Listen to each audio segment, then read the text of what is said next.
If you read my blog or saw the podcast about hip strength, you heard me talk about how important hip strength is for being able to be steady when we walk, whether on level ground or up and down stairs. So today I want to show you some exercises that will help with strengthening those hips to improve your stability when you're walking, stairs, standing on one leg, all those great things that we need to be able to do. So we'll start here on the floor. And I like to do this first exercise up against something like a couch. If you have issues getting on the floor, you could do it up on the couch with your leg against the back. So you're going to be on your side and both hips, top and bottom here, up against the back of the chair or the back of the couch there, okay? This keeps me in a good alignment.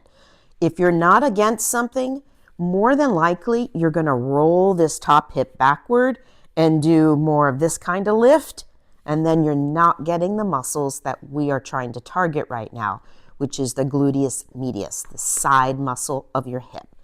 All right, so by putting myself up against the couch here, or even a wall, whatever is appropriate for you where you are, now I'm going to straighten this top leg, and I'm going to keep my foot against the couch so that I know that I'm in good alignment. I slide it up, slide it down. If I lose contact and bring it forward, I'm likely, again, not using the muscle that I really want to target. So I want to go up and down, trying to keep the pressure, the contact on the couch as best we can. My toes remain facing straight ahead as opposed to turned upward. Then again, I'm changing the muscle that's being used. So I want to keep those toes pointing straight ahead. Everything stays in line here. And I would hope that you would feel this motion, this activity, right at the side, slightly back of your hip. Gluteus medius. This is one of the major muscles here of holding your pelvis upright, stable, level when you walk. Another good exercise to do when you're here on your side, you might as well throw in because it's good for just general hip stability, is what we call clamshell. So knees are together, bent up, and I simply rotate my hip upward. My feet stay together, but I just raise my knee up and down. You'll really feel this here in your hip as you rotate. Now, you may not have the same amount of flexibility as I do. That's okay. Just do what you can without rolling your hip back. So again, this too is an exercise that's good to do against something like the couch here that helps to hold me stable. Now, if you can get a good understanding of that positioning, then try to do that away, because then that's going to make your core work a little bit harder, but still keeping that good quality of movement where I don't roll backward. Same with that up and down. Not allowing the hip to roll backward. You might even want to hold your hand here just to get a good idea of what's happening. And if you know what you're supposed to feel, that helps too. So those are two on your side. Then, if you go ahead and roll onto your back, get yourself lined up, knees bent. You can start with your arms at your side, but as this gets easier, it would be a little more beneficial to make your hips work harder to put your hands up off of the floor so they're not helping so much. So the first thing when you're here, many of you have probably done or are aware of this bridge exercise. But what I want you to be sure to do is to actually tip your pelvis back a little bit. That means kind of flattening your back onto the floor so that you don't have much of an arch. If you do that first and then push into the floor to raise your hips, you're going to isolate those glutes a little bit better and you're not going to strain your back. If you don't do that, you're more than likely going to pull in some back muscles, and that could cause some back pain or strain. So keeping that pelvis tucked in, raising and lowering the hips. This is getting more of the gluteus maximus muscles, the back ones, which are really important for going up and down stairs. You need that power to step upward. So as I lift, I'm squeezing those butt cheeks, those glute muscles to get even more. My knees stay apart, right in line with my feet. If that's a challenge for you, you could put a ball of some sort between your knees to kind of help activate all of that. There are lots of tricks we can come up with to help improve the quality or increase the challenge, whatever we need. All right, so those are a couple of things that you can do lying down. I do suggest doing them on a more firm surface like the floor, as opposed to a bed that tends to be softer. But if you really can't get on the floor, doing it in the bed is better than nothing. But you know me, if you know me, you know that I want people getting on the floor because it's just a great activity to do. All right, so we'll move on to some things standing up. So when we're working on strengthening our hips, one of the best positions to do that in is standing up, because that is the position for which we are trying to strengthen them, right? To be able to stand on one leg, walk, do stairs, all that in this upright position. So what better position to work on strengthening these muscles?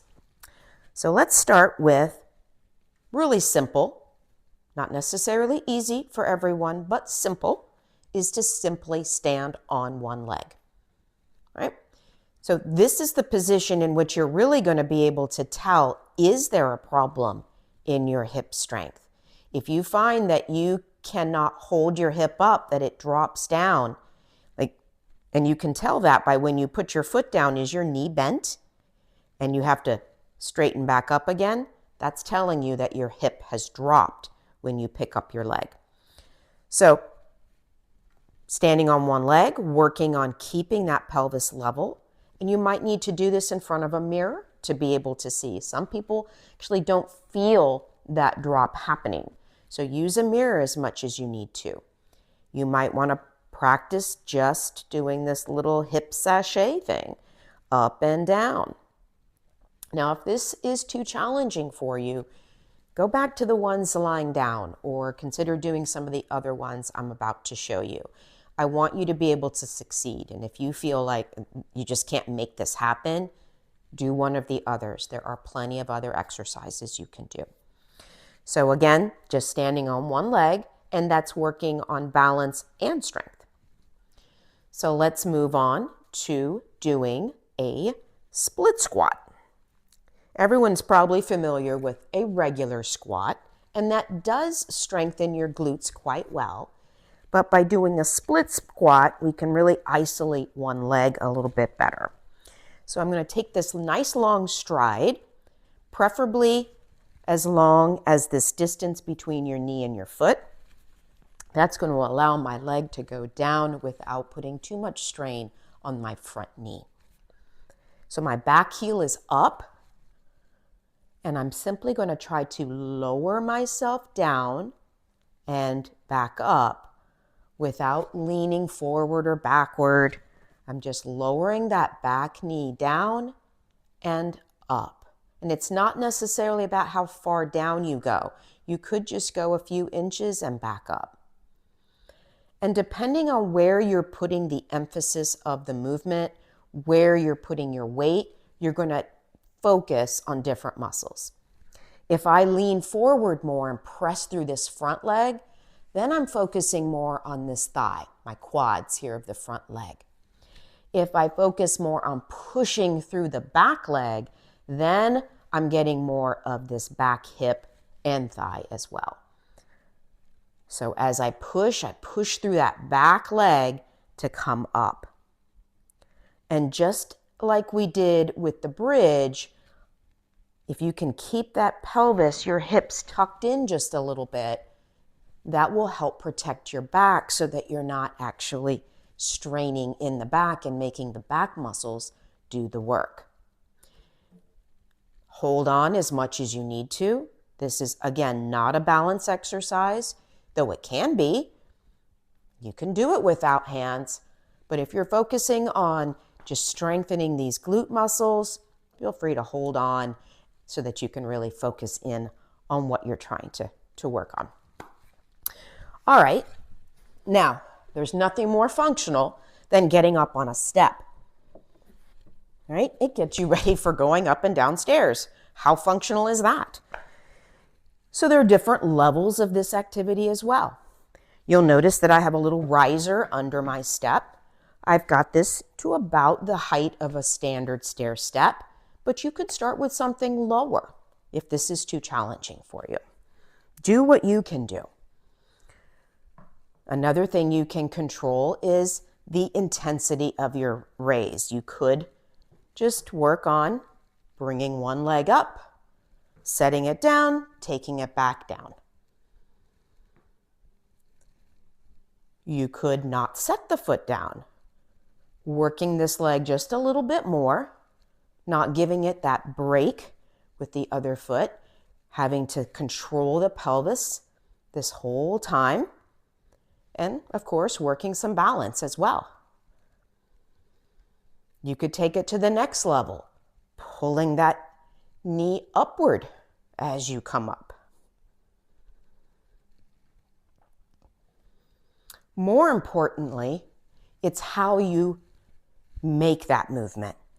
So when I go up to step, I'm shifting my weight forward onto that front leg, keeping it on the front leg as I lower down. Up and down. So I'm getting my weight forward, then pressing through that leg, straightening everything at one time. If you notice my hip and my knee both straightening at the same time. I often see clients come forward and then they'll rush to get this foot up and then they'll straighten. Or they'll come up here and they'll kind of straighten their knee up and then their hip. That all signifies there's some weakness going on in there and they're just doing their best to compensate. So just trying to press through and get everything working together. So going forward, great. That's half the battle, right? You also have to be able to go down steps. And that's a different motion, different use of your muscles. So with that same step that you're using, practice going down. Not quite as easy. Going downstairs, going down hills, you've probably noticed tends to be more difficult than going up. Your muscles have to work in a different way. They have to control yourself going down while your muscles are kind of stretching out. We call that eccentric control. It's just like when you are lifting a really heavy weight with your arm, it's usually easier to lift it than it is to lower it. Harder on the muscle. So when you're doing steps, think about not just stepping up, but stepping down. And not stepping down backward, because that's not how we do stairs, right? We do them, we go forward. So if you wanted to, you could go up and then come down. You can turn around, do it again. Going up, going down. That gets easier? Okay. How about up and down without even touching the step with the other foot? So you see how we can progress one simple exercise into quite the multitude of other activities. So you do you, start with the basic, and then work your way through some of these progressions. All right, a couple other things you can do to help strengthen these side muscles. I told you there would be several things, and you can take your pick of what works best for you, though it is kind of nice to do more than just one because they do work things in just a little different way. So for this next one, I'm using a resistance loop band. And most of you have probably seen some variation of a loop band, but most of the ones I've worked with over the years are very thin and they roll up. Especially when I try to put them up around the thighs, they just roll up and become like a rubber band around my legs, which can be uncomfortable. So I found that these bands are really the most comfortable because they don't roll up. They're thick and a little more sturdy. And just like the other ones, they come in different strengths, different colors denoting different strengths. And I'll put a link for how to get these if you're interested in the show notes. So I've put the band right above my knees.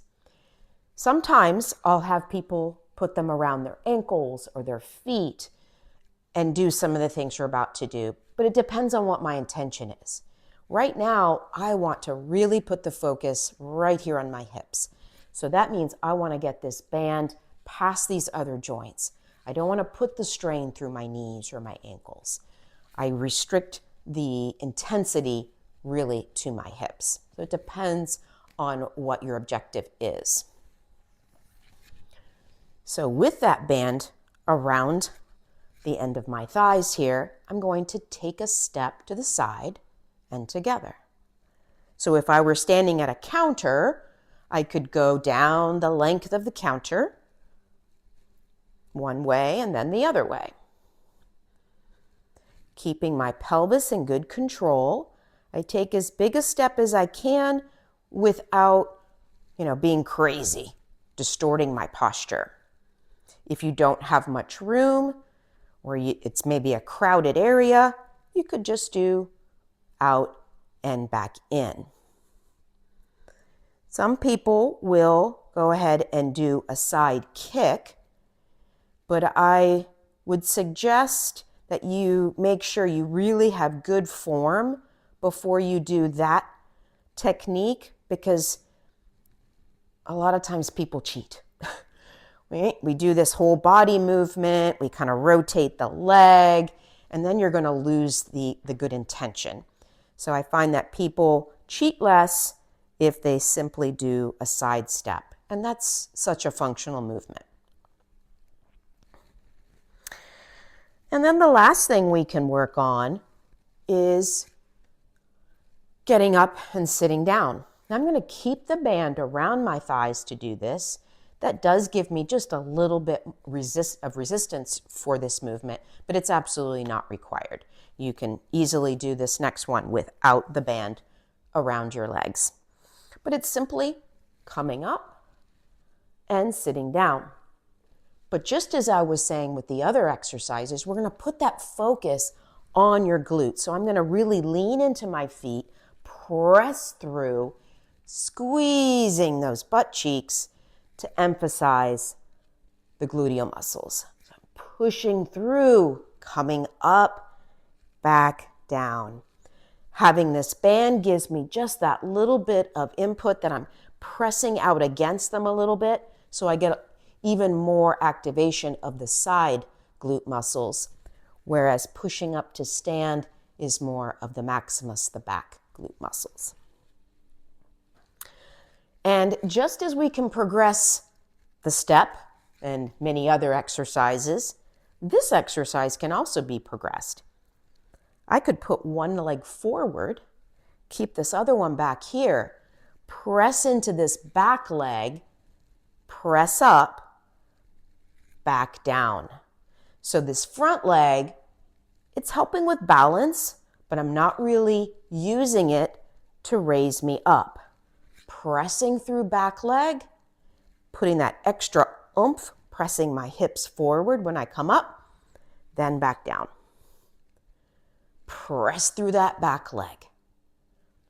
If I want to get really fancy, I lift the one leg and do a one-legged stand and sit. Not required, just like to throw stuff in there for those high achievers. So, as you can see, there are a variety of exercises that you can do to help strengthen up these hips that will all make your walking easier, your stair climbing easier, and help you just feel more confident on your feet. So give those a try. I hope they help. If you need anything from me, please feel free to reach out.